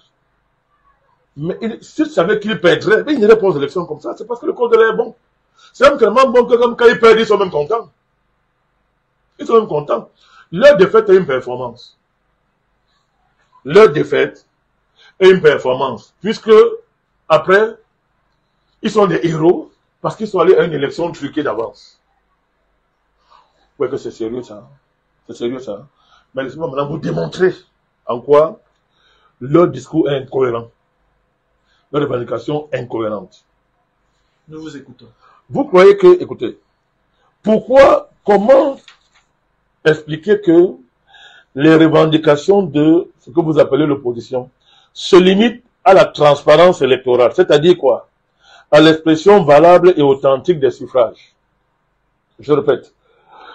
Comment expliquer le fait que les revendications de l'opposition, puisque vous les appelez comme ça, pas de trucage électoral. Moi, je parle des oppositions. Vous de l'opposition, ok. Allez-y. Donc, pourquoi leur revendication en matière électorale se limite à la transparence électorale, c'est-à-dire l'expression valable et authentique des suffrages exprimés? Alors que, pourquoi le débat sur le découpage électoral n'est pas à l'ordre du jour? Je répète, pourquoi le débat sur le découpage électoral n'est pas à l'ordre du jour de leur revendication? Vous avez dit que c'est le président qui désigne le vice-président, le président de l'ECAM, puisque vous avez la compté, n'est-ce pas? C'est plus grave que le fait. Est-ce que cette domination est plus grave que la prérogative que le président a de découper le corps électoral, de découper le cadre électoral, de découper les circonscriptions? Vous connaissez le pouvoir qu'il y a dans la prérogative de découper les circonscriptions électorales? Pourquoi il n'y a pas ça dans leur revendication? Pourquoi il n'y a pas dans leur revendication le fait que c'est le président qui fixe le calendrier électoral? Répondez donc à cette question, monsieur. Écoutez d'abord. Si quelqu'un qui me suit est honnête, il a compris de quoi je parle. C'est là où il y a la manipulation et la fémania politique. Et la démagogie. Pourquoi, je répète encore, dans leur revendication, il n'y a pas le fait que le président a la prérogative du découpage électoral? Pourquoi c'est lui qui fixe le calendrier électoral? Pourquoi, n'est-ce pas, c'est lui, vous avez lu la loi de l'ECAM, non? Très très bien même. Si je vais aux élections, ça veut dire que je ne conteste pas la loi là. Or, que dit cette loi? Titre 2. On vous dit 1. l'ECAM n'est qu'un organe. Lisez-là, vous pouvez savoir. l'ECAM n'est qu'un organe. Moi, je vais vous aider à lire. J'ai ça devant moi. J'ai ça devant moi. Titre 2. Nous apprenons d'abord la loi. Pour celui qui, ça va aider certains à aller fouiller et lire. Loi, c'est la loi numéro 2012-001 du 19 avril 2012 portant code électoral, modifié et complété par la loi numéro 2012-017 du 21 décembre 2012. Voilà la loi. Donc, quelqu'un peut aller fouiller. Même en direct, là, tu vas lire, tu vas voir. Maintenant, titre premier, maintenant titre 2, allez, vous allez voir. Disposition spécifique à quoi? À l'organe chargé de l'organisation, de la gestion et de la supervision du processus électoral et référendaire. C'est écrit. Donc, soit la loi est mauvaise, on ne va pas aux élections, c'est ça être courant. Si on va aux élections, c'est tain. Bon, on peut demander l'amélioration, mais on ne dit pas que s'il n'y a pas que le pays, on va brûler le pays. Et on prépare les gens à la guerre préélectorale, y compris avec le risque de guerre civile, dislocation du pays. Moi, je vous dis donc que vous croyez que la prérogative de nommer le directeur de l'ECAM ou le président du conseil électoral, n'est-ce pas, est plus important que la prérogative consistant à découper, à faire découpage électoral? Vous croyez que c'est plus important que la fixation du calendrier électoral? Vous croyez que c'est plus important que la création des structures chargées comme des structures chargées de gérer les opérations électorales comme la manière par laquelle on a créé les camps? Même si ce n'est pas une loi. Je vous dis pourquoi. Parce que ces gens, quand ils seront au pouvoir, ils vont utiliser les prérogatives là. Et avec ça, vous avez un avantage systématique quand il y a élection. Vous voyez la manipulation? Parce que moi, je ne suis pas bête. Si les moutons, ils n'ont qu'à être des moutons. Je suis désolé. Moi, je ne suis pas un mouton. Je vous dis ça. Si on veut être cohérent au Cameroun, qu'on revendique tout à fait, qu'on dise qu'ok, il n'est pas seulement juge et parti parce qu'il nomme les responsables de l'ECAM. Non. Non. Voilà la manifestation objective du fait qu'il est juge et parti, puisque c'est lui qui répartit les titres. Écoutez, si aussi au pouvoir, demain si on est au pouvoir, vous retouchez le découpage électoral. Vous redistribuez les cartes. Est-ce que vous savez? Je prends un exemple. Voilà la deuxième. Là où nous sommes, à un député. Ça correspond à quoi? C'est la conséquence directe du pouvoir discrétionnaire de procéder au découpage de circonscriptions. Pourtant, nous voyons d'autres départements, comme par exemple dans le centre. Dans la deuxième ne peut pas, qui n'a pas une dans la deuxième ne peut pas avoir, normalement, beaucoup de députés. Si c'est proportionnel au nombre d'habitants, mais c'est un scandale. Bon, comparé à d'autres, à la Yaoundé, par exemple, à la Yaoundé, allez dans d'autres pays, d'autres régions de pays, vous allez voir que toutes choses étaient égales par l'arrière. Vous avez des régions qui ne sont même pas la moitié de la deuxième, qui ont 5 députés, 6 députés. C'est le privilège du découpage électoral. Vous comprenez maintenant? Privilège. Je vous dis donc que le jour où ils vont mettre ça dans les revendications, moi je vais entrer dans le jeu, je vais les suivre. Le jour où ils mettent ça dans les revendications, je vais les suivre. Mais ils ne peuvent pas. Parce que dans leur tête, c'est que non. Comme la communauté internationale autoproclamée criminelle est dans la géopolitique des élections, comme moyen de déstabiliser les pays africains, on entre dans ça et on le couvert. Mais la même communauté internationale, qui sait de quoi je parle là, est silencieuse sur cette affaire. Vous voyez, mon cher Gilles Bouyamousso, madame Yepmou, si vous acceptez que le président, qu'il est normal que le président procède au découpage électoral, si vous acceptez qu'il fixe le calendrier électoral, si vous acceptez que c'est lui que l'État crée l'organe qui va gérer, superviser, organiser les élections, vous demandez quelle réforme électorale? Mais monsieur le président, c'est tout ça qu'il faut changer. Et je vous dis donc vous êtes pourquoi. Le plus avant-gardiste à remarquer ces points. Mais pourquoi ne vous alignez-vous pas à ce que cela change? Parce que je ne suis pas un rêveur. Le rapport de force, d'abord, je vous ai dit, mon objectif, c'est pas ça. Je n'aborde pas l'élection comme étant une finalité en soi. Deuxièmement, je ne trouve pas, sur le plan stratégique, ce n'est pas l'enjeu fondamental du Cameroun. D'abord, ce qui est une élection transparente, madame Diva, ce ne sont pas les lois. Je répète, ce qui rend une élection transparente, si je dois parler comme eux, ne sont pas les lois. C'est le peuple qui rend une élection transparente. C'est la mobilisation du peuple qui rend une élection transparente. Ce n'est pas le savoir-faire des juristes, ni le génie juridique. Mais le peuple a toujours voté, mais souvent... Observez bien. Non, observez, non. Tant qu'ils se mobilisent, la donne change. En 90, on avait un code plus pire. Parce que les gens oublient qu'il y a évolution. On a 1, on a 2, il y a eu beaucoup d'évolution. Hein. Quand on regarde dans la perspective, il y a eu beaucoup d'évolution. En 92, c'était le code du parti unique, quasiment. L'administration territoriale gérait tout. Vous ne pouvez pas dire qu'on a battu le candidat Paul Biya. On l'a mis sérieusement en difficulté. À disposition d'un tour qu'il a fait gagner. On a vu ça dans les législatives et les municipales. Vous vous rappelez ça à un moment donné? L'opposition dans son ensemble, parlons comme ça. Avec la majorité, c'est M. Kodok, M. Dakole qui ont sauvé le régime. Pourquoi? Parce que le peuple croyait encore qu'à travers l'organisation électorale, il devait venir à bout du régime. Ça a cessé depuis très longtemps. Or, que font cette opposition? Qu'est-ce qu'elle fait? Au lieu de créer les mécanismes sérieux de mobilisation du peuple, puisque Parce que on dit que le but, je suis cohérent, je pense, le but c'est le renversement de ce régime-ci. Que les histoires de France et Famachin, les histoires de Bandakani et sa bande, ça ne veut rien dire d'abord. Quelqu'un même dit que, je ne vais pas le citer ici, il a même dit que non, que le panafricanisme s'occupe, croit qu'il faut changer l'extérieur pour changer l'intérieur. Au vu de son niveau, on préfère se taire, il ne faut pas lui répondre. Le franc CFA, c'est une affaire extérieure. On utilise le franc CFA en France. C'est quand même terrible. Vous voyez à quel niveau? Mauvaise foi. La France-Afrique, c'est une affaire extérieure.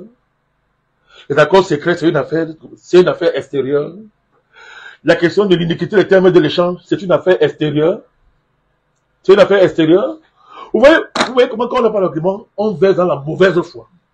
Ce sont des gens qui se passent pour des lumières, alors qu'ils sont pires que les ténèbres. Donc, quand vous dites que non, les panafricanistes disent que l'extérieur prime sur l'intérieur, c'est quand même amusant. Vous voyez, avec de telles conceptions, Madame Yabmou, avec de telles conceptions, comment peut-on aborder la question électorale avec de la sérénité, avec de la vérité? Et vous voulez que moi, j'aime aligner dans les choses comme ça? Je préfère rester seul dans mon coin. Je préfère ne plus faire la politique que de marcher avec les gens comme ça. Je peux pas. C'est du n'importe quoi. C'est-à-dire que vous voyez les gens vous disent que non. Les questions là sont des questions extérieures. On dirait qu'ils n'ont jamais fait ils ne sont même pas des militants, ils n'ont jamais fait la moindre formation politique. C'est-à-dire, dans leur mouvement, là, plus on les abrutit, plus ils sont brillants, plus ils pensent qu'ils savent. Le franc CFA, c'est une question électorale. La France-Afrique est une question électorale, Jules Bouyamousso. Sauf si on parle d'autre chose. La question de l'iniquité, le terme de l'échange, c'est une question électorale. La question de la diplomatie mondiale, c'est une question électorale. La question de la géopolitique mondiale, c'est une question électorale.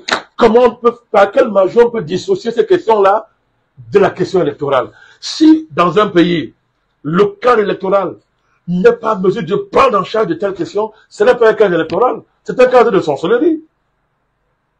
Vous comprenez ça? Donc c'est très bien. Donc je vous dis donc que le jour où ce que vous appelez opposition, non, pour moi c'est important. Allez-y. Parce que celui qui est honnête a compris. Le jour où l'opposition camerounaise va mettre dans ses revendications le fait que désormais nous entendons par transparence électorale, le fait qu'on retire au président le privilège de couper la circonscription électorale, de maîtriser le calendrier électoral, de le terminer seul, de créer un organe pour gérer les élections, organiser et superviser, je rejoins ce combat. Mais je vous dis d'abord, ils ne peuvent pas. Parce que secrètement, ils veulent arriver au pouvoir et jouir du même privilège. Parce que je vais vous dire, chaque pouvoir arrive avec son code électoral. Je répète, chaque pouvoir vient avec son code électoral.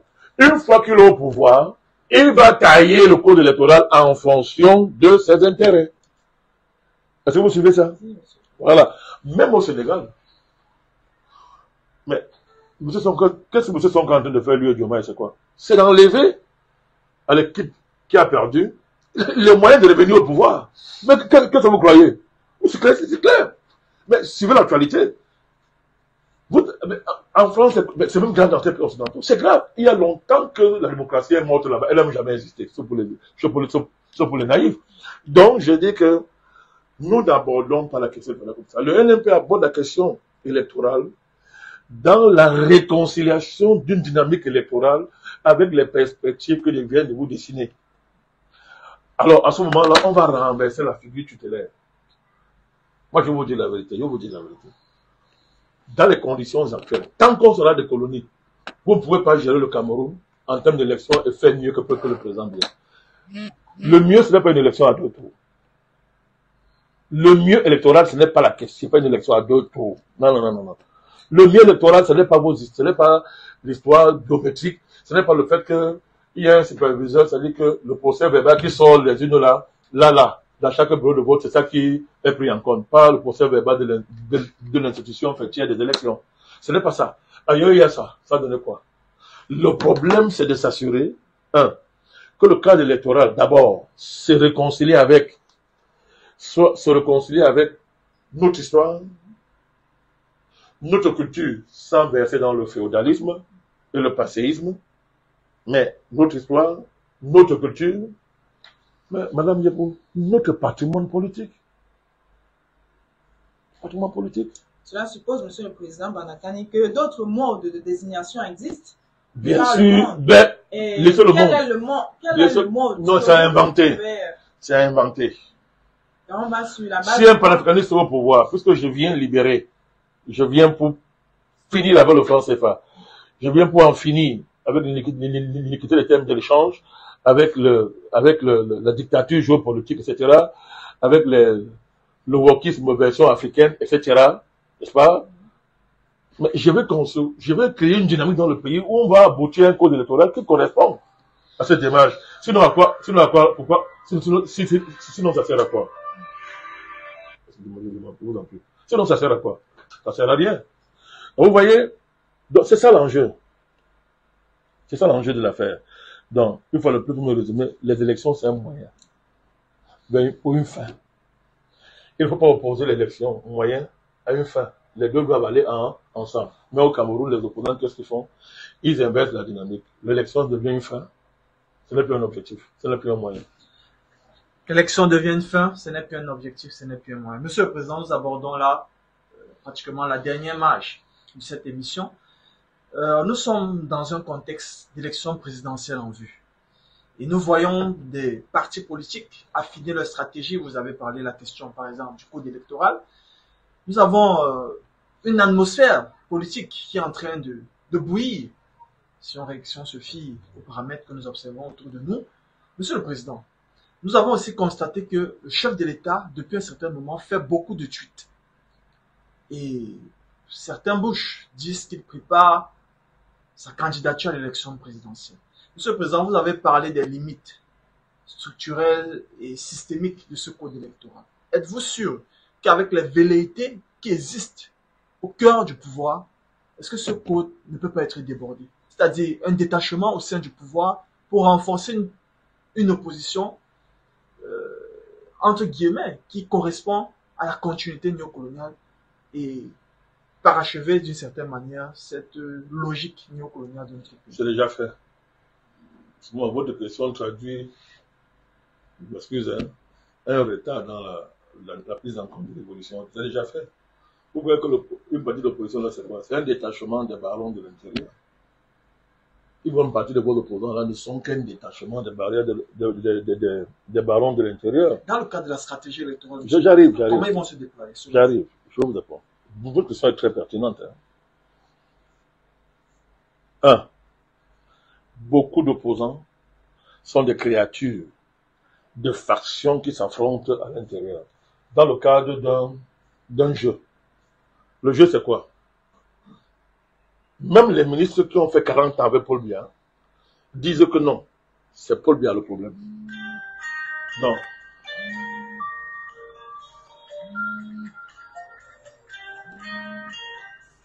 Je m'excuse auprès de l'internet.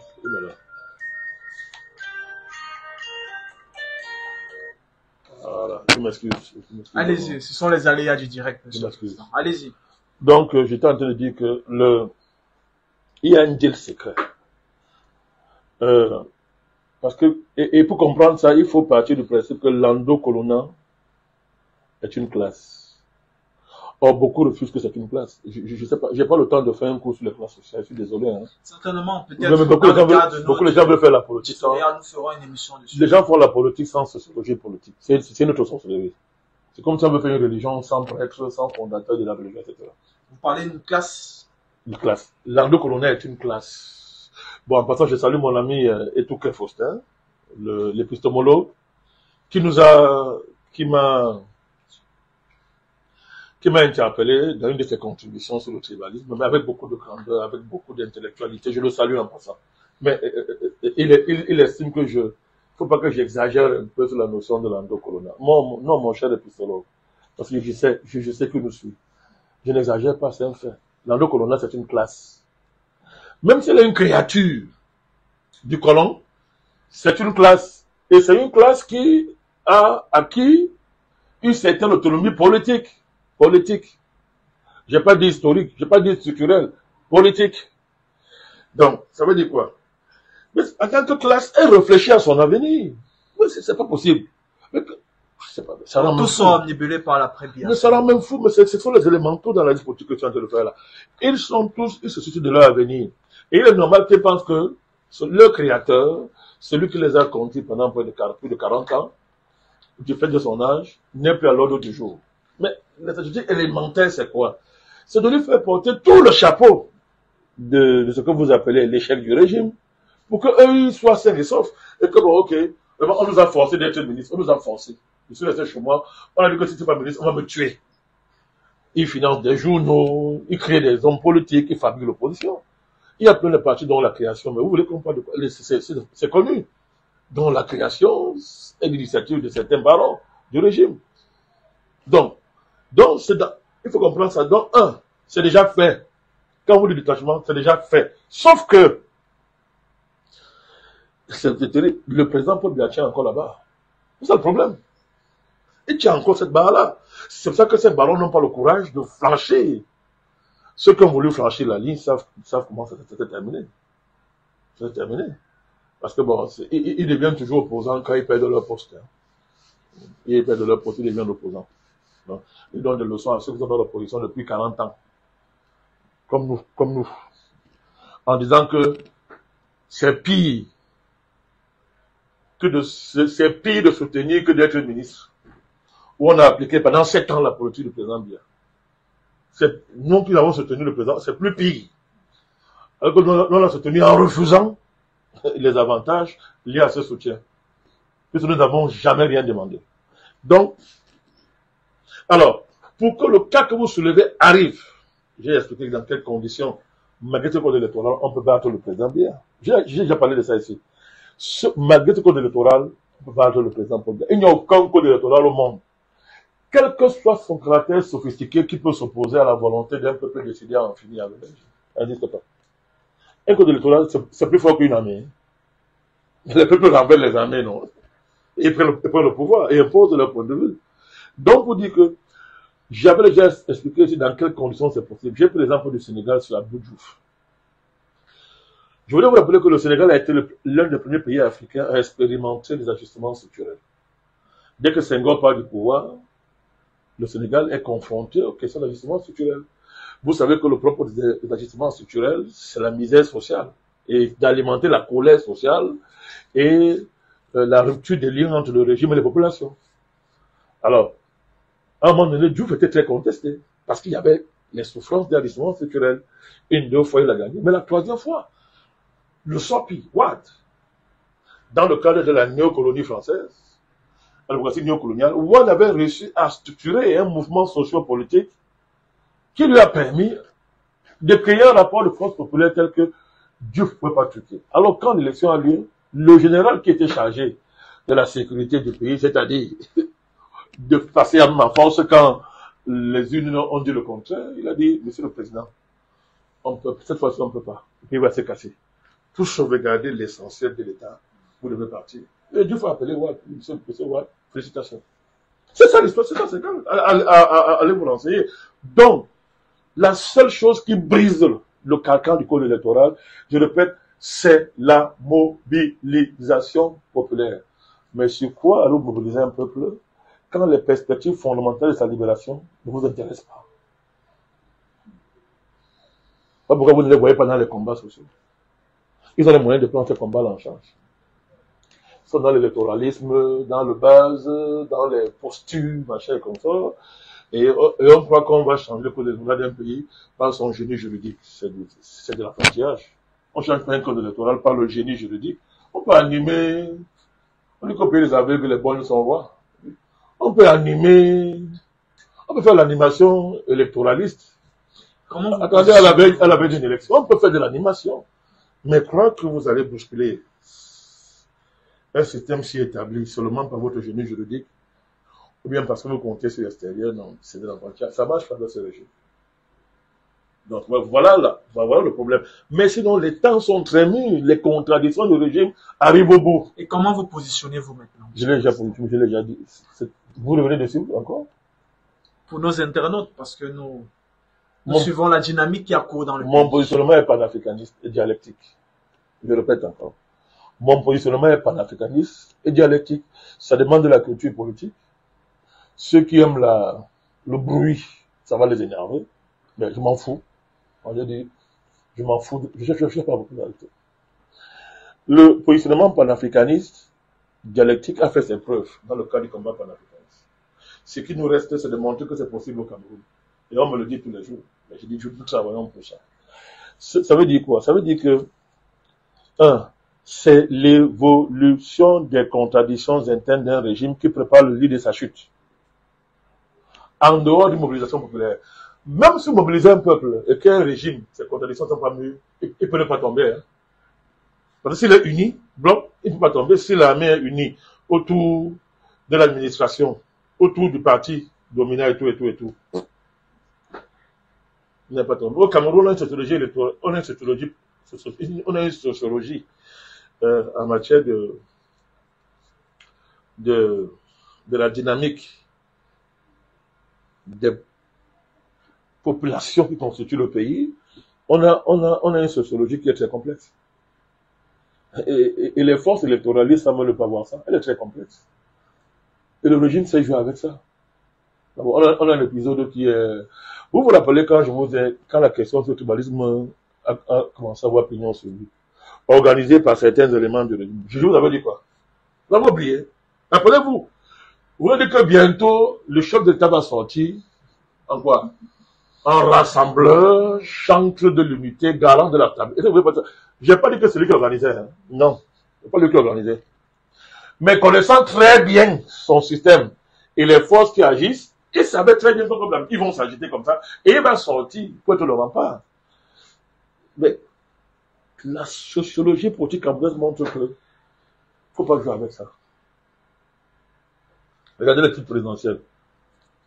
Disons sur 15 tweets, je prends un exemple. Je ne sais pas raconter, hein, par exemple. Il y a combien de tweets qui déclinent la problématique de l'unité nationale, de la cohabitation harmonieuse des ethnies, du dépassement ethnique. Il y en a plusieurs. Mais alors, c'est pas de sa faute si en face, ce n'est pas de sa faute si en face il y a des amateurs. Ce n'est pas de sa faute si en face il y a des amateurs. Donc notre démarche c'est de nous positionner à partir de la maturation des contradictions qui travaillent dans le régime. Mes chers intervieweurs, nous vous croyez qu'on était bêtes de lancer le mouvement panafricaniste? Vous croyez que quand je fais un mouvement panafricaniste, je ne pense pas au Cameroun? Tant pis pour ceux qui pensent que le panafricanisme n'a pas de fait au Cameroun. Si ça n'avait pas de fait, pourquoi les partis d'opposition camerounais sont si hostiles au panafricanisme? Pourquoi? C'est ça le fait d'abord. Donc l'impact est là. Deuxièmement, si vous voulez se connaître quel est l'endroit où on suit de près ce mouvement panafricaniste au sein du pouvoir? Parce qu'ils ne sont pas des idiots. Ils comprennent très bien où ça arrive. Et quand ils voient les résultats que nous avons obtenus, ils comprennent très bien. Donc, évolution des contradictions, on se positionne là-dessus en analysant, en travaillant des thèmes, en étant prêt au cas où, et beaucoup de gens ne savent pas qu'on est prêt. Parce qu'ils pensent qu'être prêt, c'est faire le bruit. C'est maîtriser les dossiers de l'État. Vous savez que dans le cadre du parti, nous travaillons nuit et jour sur ces questions-là. Vrai ou faux. Et enfin, l'élément le plus déterminant, je l'assume, le vrai Dieu. Moi, mon allié, c'est le vrai Dieu. D'autres ont la communauté internationale, d'autres ont l'argent, ils ont des réseaux. Je le connais, moi j'ai pas... Nous ne sommes pas une puissance financière au sens où les gens l'entendent. N'est-ce pas? Nous ne sommes pas une puissance électorale, s'il faut compter les élus. Mais il faudra que les gens expliquent, in fine, pourquoi une force qui n'est pas puissante au niveau électoral, qui n'a pas l'assise financière du pouvoir et d'une certaine opposition, a changé l'Afrique. Il faudrait que les gens expliquent ça. Mais si on a changé l'Afrique, le Cameroun étant dans l'Afrique, le Cameroun changera. Et c'est avec ces propos que nous mettons un terme à cette interview. Merci, Monsieur le Président. Je dis merci à l'équipe technique. Je dis merci à ma coéquipière qui m'a accompagné dans le cadre de cette émission, la charmante Stéphanie. C'était également une émission très pédagogique, Monsieur le Président. C'est notre travail. Nous apprenons aussi. Nous disons également merci à tous nos internautes qui ont suivi avec attention tout le déroulé de cette émission. Et nous disons une fois de plus, merci Monsieur le Président, et à bientôt pour une nouvelle édition en direct sur la plateforme FNMP. Je vous en prie, je salue votre coéquipière. Moi aussi, je la trouve charmante. Merci, Monsieur le Président.